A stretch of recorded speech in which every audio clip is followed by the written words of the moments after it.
say that all whites are racist. Can you expound on that, please? Any white person who was born, raised, and schooled in the United States of America, if you aren't a racist, you're a miracle.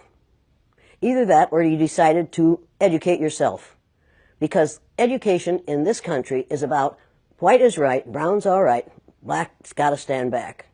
Yellow's mellow, but whites, we educate in a way that says that white males have done all the adventures, have made all the adventures, have done all the discovering, have made all, everything that is good and has been accomplished according to social studies, which is actually anti-social studies, by white males. It's a lie.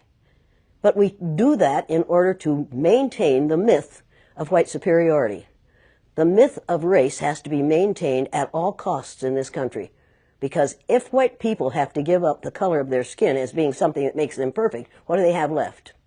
If we start teaching the truth about history, if we start teaching about Nile Valley contributions to civilization, it will totally change the way we conduct ourselves in the classroom. It will have to. Columbus didn't discover America. You can't discover a place where people are already living. But we celebrate that every October. It's a lie. We need to get over, we need to stop telling the myths and start telling the truth.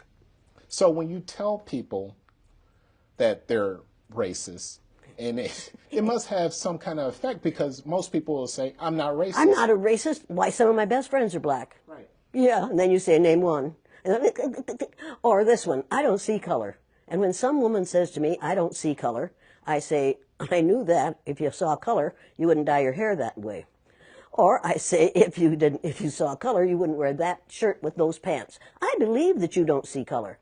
It's an attempt to deny skin color. And it's an attempt to deny what's wrong with seeing the color of my skin. Is it all right for you to see me kind of pink? That's okay for me. I don't mind. And I suspect that you don't mind being seen the color you are. You have a right to be what you are.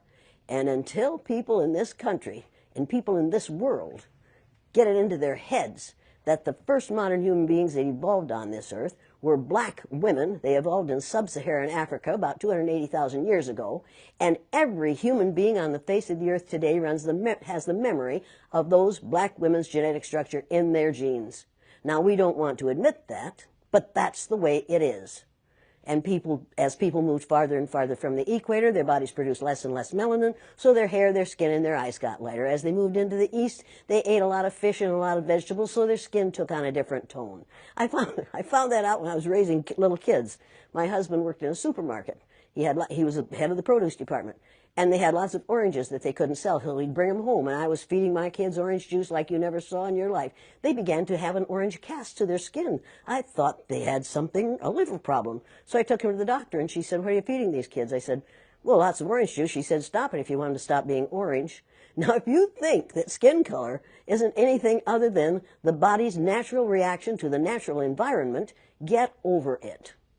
So if all white people are racist, according to you, can they be reprogrammed? Of course they can. Of course they can. How? Of course they can be. It's called education. I'm an educator. The word educator comes from the root duc dus, which means lead, the prefix e, which means out, the suffix ate, which means the act of, and the suffix or, which means one who does. An educator is one who is engaged in the act of leading people out of ignorance. Wake up, wake up, wake up, wake up, wake up.